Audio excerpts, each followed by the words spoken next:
Hi dears, അസ്സാം വലൈക്കും, welcome back. അപ്പോൾ എന്തൊക്കെയുണ്ട് വിശേഷം? എല്ലാവർക്കും സുഖമാണെന്ന് വിശ്വസിക്കുന്നു. അൽഹംദുലില്ലാഹ് ഞാനിവിടെ സുഖമായിട്ടിരിക്കുന്നുണ്ട്. അപ്പോൾ ഇന്നത്തെ നമ്മൾ വീഡിയോ പറയുന്നത് രാവിലത്തെ കുറച്ച് കാര്യങ്ങളൊക്കെ ഇൻക്ലൂഡ് ആക്കിയിട്ടുള്ളൊരു വീഡിയോ കേട്ടോ. അപ്പോൾ ഈ വീഡിയോയിൽ നമ്മൾ അടിപൊളിയായിട്ടുള്ള കുഞ്ഞിപ്പത്തലിൻ്റെ റെസിപ്പി കാണിക്കുന്നുണ്ട്. കുഞ്ഞിപ്പത്തൽ എന്ന് പറഞ്ഞാൽ പല സ്ഥലത്തും പല പേരായിട്ട് അറിയാം. നമ്മളിവിടെ അതിന് പറയൽ ഇറച്ചിപ്പിടി നട്ടാൽ ഇറച്ചി ഇട്ടിട്ട് നമ്മൾ ഇതുണ്ടാക്കും, മീൻ ഇട്ടിട്ടുണ്ടാക്കും. അപ്പോൾ നമ്മളിന്ന് ഇറച്ചി ഇട്ടിട്ടാണ്, ബീഫ് ഇട്ടിട്ടാണ് ഉണ്ടാക്കുന്നത്. അപ്പോൾ ഇറച്ചിപ്പിടി എന്ന് പറയട്ടോ. അപ്പോൾ അതാണ് അന്ന് ഉണ്ടാക്കാൻ വിചാരിച്ചിട്ടുണ്ടായിരുന്നത്. അപ്പോൾ അങ്ങനെയൊക്കെ. അപ്പോൾ വീഡിയോ എല്ലാവരും മുഴുവനായിട്ട് സ്കിപ്പ് ചെയ്യാതെ തന്നെ കണ്ടോക്കാം. വീഡിയോ നിങ്ങൾക്ക് ഇഷ്ടമാവണമെങ്കിൽ ലൈക്കും കൂടെ ചെയ്യാം. ചാനൽ സബ്സ്ക്രൈബ് ചെയ്യാത്തവരൊക്കെ നമ്മൾ ചാനലൊന്ന് സബ്സ്ക്രൈബ് ചെയ്യട്ടോ. അപ്പോൾ ഞാൻ രാവിലെ കിച്ചണിലേക്ക് വന്നിട്ടുണ്ട്. അപ്പോൾ സ്കൂളൊന്നും ഇല്ലാത്തതുകൊണ്ട് തന്നെ ഞാനിപ്പോൾ നേരം വൈകിട്ടാണ് കിച്ചണിലേക്ക് വരിക. അപ്പോൾ പിന്നെ 8 മണിയൊക്കെ ആവും, 7:30 8 മണിയൊക്കെ ആകുമ്പോഴത്തേന് വരുള്ളൂ. പിന്നെ രാവിലെ മോൻസ് മദ്രസക്ക് പോയാണ്, മദ്രസട്ട് വരാണെങ്കിൽ 8 മണിയൊക്കെ ആവും. പിന്നെ ഉന്നിരാവ് രാവിലെ തന്നെ പോകും. പിന്നെ 9 മണി 9:30 ആകുമ്പോൾ ഉന്നിരാവ് വരാൻ. അപ്പോൾ അപ്പോഴേക്കൊക്കെ നമുക്ക് ഉണ്ടാക്കിയാൽ മതിയല്ലോ ബ്രേക്ക്ഫാസ്റ്റിന് എന്തായാലും. അപ്പോൾ ഞാൻ കുറച്ച് നേരം കിടക്കുക, അല്ലെങ്കിൽ നമ്മൾ മൊബൈലിൽ എഡിറ്റ് ചെയ്യാനുള്ള കാര്യങ്ങൾ അങ്ങനെയൊക്കെ ചെയ്യും. ഇന്ന് ഞാൻ കിച്ചണിലേക്ക് നേരത്തെ വന്നിട്ടുണ്ട് കേട്ടോ. അപ്പോൾ തലേന്ന് ഉമ്മ വന്നിട്ടുണ്ടായിരുന്നു, തലേന്ന് രാത്രി. അപ്പോൾ ഉമ്മക്ക് രാവിലെ പോകാനുണ്ട്. അപ്പോൾ ഉമ്മ ചായയൊക്കെ കഴിഞ്ഞിട്ട് പോകാമെന്നുള്ളതിന് നിൽക്കാം കേട്ടോ. അപ്പോൾ ഞാൻ വേഗം ഉണ്ടാക്കാമെന്നുള്ളതിൽ കിച്ചണിലേക്ക് നേരത്തെ തന്നെ വന്നിട്ടുണ്ട്. അപ്പോൾ രാവിലെ ഞാൻ നേരത്തെ എണീറ്റ ഉടനെ തന്നെ ബീഫ് ഫ്രീസറിൽ നിന്ന് എടുത്തിട്ട് വെള്ളത്തിലിട്ട് വെച്ചിട്ടുണ്ടായിരുന്നു കേട്ടോ. അപ്പോൾ അതൊക്കെ നല്ല കഴുകി ക്ലീനാക്കി വെച്ചിട്ടുണ്ട്. പിന്നെ ഞാൻ ഒരു 1/2 കിലോ ബീഫൊന്നും ഉണ്ടാവില്ല കേട്ടോ, 1/2 കിലോയിലോ കുറവാണ് ഉള്ളത്. ഇനിയിപ്പോൾ ഞാൻ കഴുകി ക്ലീനാക്കി വെച്ച് ബീഫ് കുക്കറിലേക്ക് ഇട്ട് കൊടുത്തിട്ടുണ്ട്. പിന്നെ ഒരു പിടി ഞാൻ ചെറിയുള്ളി കേട്ടോ മുഴുവനായിട്ടുള്ളത് എടുത്തിട്ടുള്ളത്. പിന്നെ ഒരു തക്കാളി എടുത്തിട്ടുണ്ട്, ഇഞ്ചി വെളുത്തുള്ളി ചതച്ചത്, കറിവേപ്പൊക്കെ ഇട്ട് കൊടുത്തിട്ടുണ്ട്. ഇനിയിപ്പോൾ ഞാൻ ഇതിലേക്കുള്ള മസാലപ്പൊടികളൊക്കെ ഒന്ന് ചെറുതായിട്ടൊന്ന് ചൂടാക്കി എടുത്തിട്ടുണ്ടായിരുന്നു കേട്ടോ. മല്ലിപ്പൊടി, മുളക് പൊടി, മഞ്ഞൾപ്പൊടി എല്ലാം ഒന്ന് ചൂടാക്കിയിട്ടാണ് ഞാൻ അതിലേക്ക് ഇട്ട് കൊടുത്തത്. ബീഫിലേക്കുള്ള മാത്രമല്ല, നമ്മൾ മാവ് ഇതിലേക്ക് ചേർക്കാനുള്ളല്ലോ. അപ്പോൾ അതിലേക്കുള്ളതും കൂടെ ഞാൻ പൊടികളൊക്കെ ചേർത്ത് കൊടുത്തിട്ടുണ്ട്. ഇനിയിപ്പോൾ ഞാൻ അതിലേക്ക് കുറച്ച് ഗരം മസാല, അതുപോലെ തന്നെ വലിയ ജീരകം, ഉലുവ ഇതും കൂടി ചേർത്ത് കൊടുക്കുന്നുണ്ട് കേട്ടോ. അപ്പോൾ അതും കൂടി ചേർത്ത് കൊടുത്ത് പിന്നെ ആവശ്യത്തിനുള്ള ഉപ്പ് ഇട്ടിട്ട് നമ്മൾ ബീഫ് വേവിക്കാനുള്ള വെള്ളം ഒഴിച്ചിട്ട് പിന്നെ ഞാനൊന്ന് നല്ലൊന്ന് കുഴച്ച് വെക്കാം കേട്ടോ. അപ്പോൾ ബീഫ് അത്യാവശ്യം വേവുള്ള ബീഫാണ്. അപ്പോൾ ഞാൻ അത്യാവശ്യം വെള്ളം ഒഴിച്ചിട്ട് തന്നെയാണ് ബീഫ് വേവിക്കാനായിട്ട് വെക്കുന്നത്. അങ്ങനെ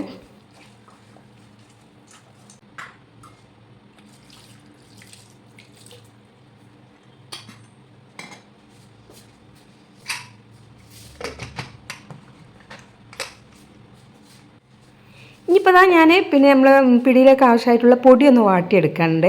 അപ്പോൾ അത് വാട്ടാൻ വേണ്ടിയിട്ടുള്ള വെള്ളം വെച്ചിട്ടുണ്ട് കേട്ടോ. അപ്പോൾ വെള്ളം തിളച്ച് വരുമ്പോഴേക്ക് ഞാൻ ഇതിലേക്ക് കുറച്ച് തേങ്ങയും അതേപോലെ തന്നെ വലിയ ജീരകം, ചെറിയ ഉള്ളി ഇതെടുത്തിട്ടൊന്ന് ചതച്ചെടുക്കേണ്ടത്. നല്ല അരയരുത്, ചെറുതായിട്ടൊന്ന് ചതച്ചെടുത്താൽ മതി. അപ്പോൾ ഇത്രയും ചെറിയ ഉള്ളിയാണ് ഞാൻ ഇതിലേക്ക് ചേർത്ത് കൊടുക്കുന്നത്.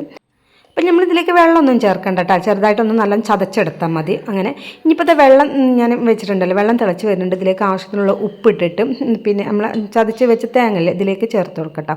അപ്പം ഞാൻ ഇവിടെ 1.5 കപ്പ് പൊടിയാണ് എടുത്തിട്ടുള്ളത്. അപ്പോൾ 3/4 കപ്പോളം ഞാൻ തേങ്ങ എടുത്തിട്ടുണ്ടായിരുന്നു കേട്ടോ. പിന്നെ 1/2 ടീസ്പൂണോളം വലിയ ജീരകം അങ്ങനെ കേട്ടോ ഞാൻ ചേർത്ത് കൊടുത്തിട്ടുണ്ട്. പിന്നെ വെള്ളത്തിൻ്റെ അളവ് പറയുകയാണെങ്കിൽ നമ്മൾ പൊടി എടുക്കുന്നതിനനുസരിച്ച് നമ്മൾ ഓരോ പൊടിക്കും ഓരോ അളവ് വെള്ളമായിരിക്കും കേട്ടോ. നമ്മൾ പാക്കറ്റ് പൊടി വാങ്ങണമെങ്കിൽ അധികം കുറച്ച് വെള്ളം അധികം വേണ്ടി വരും. പിന്നെ നമ്മൾ പത്തിരിക്കൊക്കെ പൊടിക്കൂലേ, അപ്പോൾ അതിന് കുറച്ച് വെള്ളം കുറച്ചൊക്കെ അങ്ങനെ കേട്ടോ. നമ്മൾ പൊടി എടുക്കുന്നതിനനുസരിച്ച് വെള്ളം വെച്ച് കൊടുത്താൽ മതി. അങ്ങനെ ഇനിയിപ്പോൾ ഞാൻ പൊടി നല്ലൊന്ന് വാട്ടിയെടുക്കുന്നുണ്ട്. അപ്പോൾ ഇതുപോലെ തന്നെ ലോ ഫ്ലെയിമിൽ വെച്ചിട്ട് 2-3 മിനിറ്റ് ഇതുപോലെ മിക്സ് ചെയ്തെടുക്കാം. പൊടി വാട്ടാനൊക്കെ പലർക്കും അറിയണമല്ലേ, അതേപോലെ തന്നെ നമ്മൾ ഈ പിടിയിലേക്കും പൊടി വാട്ടുന്നത്. പിന്നെ എന്താ നമ്മൾ ഈ പത്തലൊക്കെ ഉണ്ടാക്കൂലേ, അതിലേക്ക് നമ്മൾ വലിയ ജീരകം, തേങ്ങ ഇതൊക്കെ ചതച്ചിടൂല, അതുപോലെ ഇട്ട് കൊടുത്താൽ മതി. അങ്ങനെ ഇനിയിപ്പോൾ ഞാൻ ഇതിലേക്ക് ഒരു അരപ്പ് റെഡിയാക്കാൻ വേണ്ടിയിട്ട് കുറച്ച് തേങ്ങ ഒന്ന് വറുത്തെടുക്കുന്നുണ്ട് കേട്ടോ. അപ്പോൾ ഈ തേങ്ങ വറുക്കണതിലേക്ക് ഞാൻ വലിയ ജീരകം, അതുപോലെ തന്നെ 2-3 അല്ലി വെളുത്തുള്ളിയും ചെറിയ ഉള്ളിയും ചേർത്തിട്ടാണ് ഈ തേങ്ങ വറുത്തെടുക്കുന്നത്.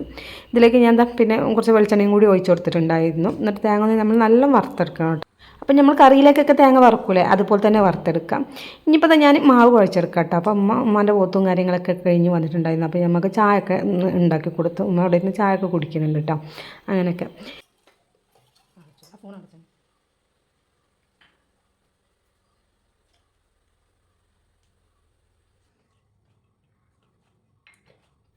അപ്പോൾ അത് മാവ് ഞാൻ ഇതുപോലെ കുഴച്ചെടുത്തിട്ടുണ്ട്. ഇനിയിപ്പോൾ ഇതൊന്ന് ഷേപ്പാക്കി എടുക്കണ്ടേ, നമ്മൾ എന്താ പറയുക പിടീൻ്റെ ഷേപ്പിൽ ആക്കി എടുക്കണേ. അപ്പോൾ ഉമ്മ തന്നെയാണ് കേട്ടോ പിന്നെ ഇത് മുഴുവൻ പിടിയാക്കി എടുത്തിട്ടുണ്ടായിരുന്നത്.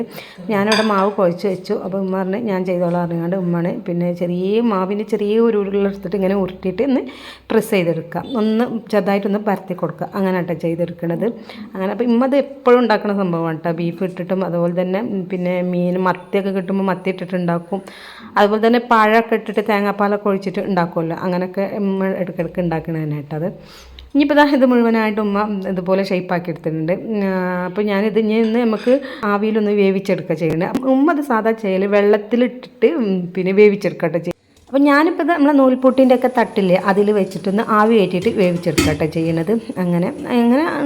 ഇങ്ങനെ ഉണ്ടാക്കിയാലും കുഴപ്പമൊന്നുമില്ല. പക്ഷേ ഉമ്മ ഒന്നുകൂടി ടേസ്റ്റ് നമ്മൾ വെള്ളത്തിലിട്ട് വേവിക്കുമ്പോഴാണെന്ന് പറഞ്ഞു കേട്ടോ. അങ്ങനെ ഇനിയിപ്പോൾ അതൊക്കെ ഇവിടെ വേണ ടൈം കൊണ്ട് ഞാനിതാ നമ്മളെ തേങ്ങ ഇതുപോലെ ഞാൻ വറുത്തെടുത്തിട്ടുണ്ടല്ലോ, ഇതൊന്ന് നല്ലൊന്ന് അരച്ചെടുക്കട്ടെ. നല്ല പേസ്റ്റ് തന്നെ ആക്കിയിട്ട് തന്നെ അരച്ചെടുക്കാം.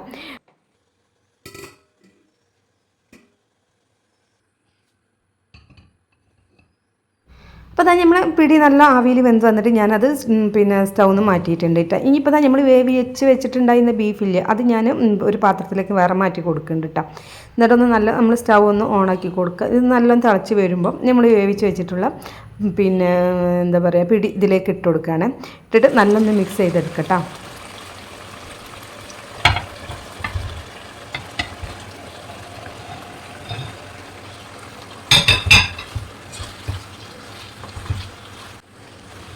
ഇപ്പോൾ അതിലേക്ക് ഇതുപോലെ ഞാൻ നല്ല മിക്സ് ചെയ്തതിന് ശേഷം ഇതിലേക്ക് നമ്മൾ അരച്ച് വെച്ചിട്ടില്ല അരപ്പില്ല അത് ഞാൻ ചേർത്ത് കൊടുക്കണേ. അപ്പോൾ അരപ്പ് ചേർത്തതിന് ശേഷം ഒന്ന് നല്ലോണം തിളപ്പിച്ചെടുക്കട്ടെ. അപ്പോൾ കുറച്ച് ലൂസായിട്ടുണ്ടാവും. അപ്പോൾ അതൊന്ന് നല്ലോണം തിളപ്പിച്ചിട്ട് ഒന്ന് കുറുക്കിയെടുത്താൽ മതി. അപ്പോൾ നല്ല പാകത്തിനായി കിട്ടിക്കോളും. ഇനിയിപ്പോൾ ഞാൻ ഇതിലേക്ക് കുറച്ച് കുരുമുളക് പൊടി ചേർത്തെടുക്കുന്നുണ്ട് കേട്ടോ. അപ്പോൾ ഞാനിപ്പോൾ എരിവ് നോക്കിയപ്പോൾ എരിവ് കുറവായി. നമ്മൾ കാശ്മീരി മുളക് പൊടി ആട്ടോ ഇതിലേക്ക് ഇട്ടു. പിന്നെ ഈ പച്ചമുളക് ഒന്നും ഞാൻ ചേർത്തിട്ടുണ്ടായിരുന്നില്ല. അപ്പോൾ ഞാൻ കുറച്ച് കുരുമുളക് പൊടി ചേർത്തെടുത്തു. അതുകൂടി ചേർത്തിട്ട് ഇതുപോലെ നല്ലൊന്ന് മിക്സ് ചെയ്തതിന് ശേഷം നമ്മൾ സ്റ്റൗ ഓഫ് ചെയ്യണേ. നല്ലൊന്ന് മിക്സ് ചെയ്തെടുത്താൽ മതി. എന്നിട്ട് സ്റ്റൗ ഓഫ് ചെയ്തിടണം. ഇപ്പോൾ ഇതിൻ്റെ മേലേക്ക് ഞാൻ കുറച്ച് മല്ലിയില കൂടി ചേർത്ത് കൊടുക്കുന്നുണ്ട് കേട്ടോ. സ്റ്റൗ ഓഫ് ചെയ്തതിന് ശേഷമാണ് ഞാൻ മല്ലിയില ചേർത്ത് കൊടുക്കണം. അതുകൂടി ചേർത്തിട്ട് ഒന്നും കൂടെ ഒന്ന് മിക്സ് ചെയ്തെടുത്താൽ മതി. അപ്പോൾ നല്ല ടേസ്റ്റ് ആയിട്ടുള്ള കുഞ്ഞിപ്പത്തൽ റെഡിയായ.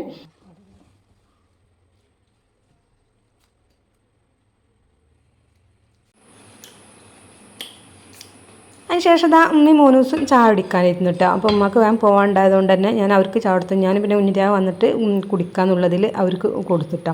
അപ്പോൾ അവർ കുടിച്ചുകൊണ്ടിരിക്കുന്ന ടൈമിൽ തന്നെ കുഞ്ഞിരാവ് വന്നിട്ടോ. അപ്പോൾ പിന്നെ ഞാനും പിന്നെ കുഞ്ഞിരാവും കൂടെ ഇരുന്നു അങ്ങനെ ചായ കുടിച്ചു. അപ്പോഴേക്കും ഉമ്മി 3 ദിവസമൊക്കെ കുടിച്ച് കഴിഞ്ഞിട്ടുണ്ടായിരുന്നു കേട്ടോ. അപ്പോൾ പിന്നെ ഞങ്ങളെ കൂടെ ഇരുന്നു ഉമ്മ. അപ്പോൾ 3 ദിവസം ആദ്യത്തെ ബീഫൊക്കെ എടുത്ത് കഴിച്ചുകൊണ്ട് പിടി അവിടെ തന്നെ വെച്ചിട്ടുണ്ട് കേട്ടോ. അപ്പോൾ ഉമ്മ പറയുന്നുണ്ട് അത് കഴിക്കുമോ എന്നൊക്കെ പറയുന്നുണ്ട്. പിന്നെ കുഞ്ഞിരാവുള്ളത് ഞാൻ അവിടെ വിളമ്പി വെച്ചിട്ടുണ്ട് കേട്ടോ.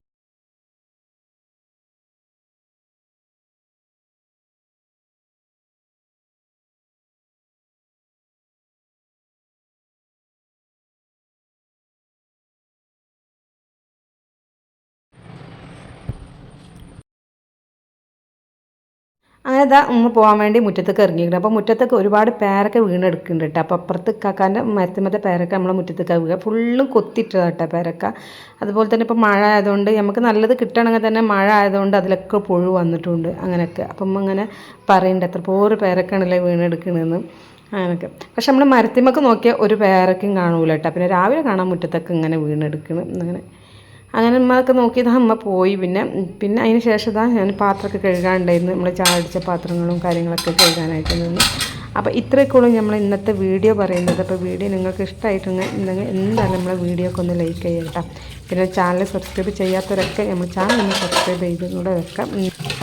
നെക്സ്റ്റ് ഒരു അടിപൊളി വീഡിയോയുമായി കാണുന്നവരെ ഓക്കെ ബൈ, അസ്സലാമു അലൈക്കും.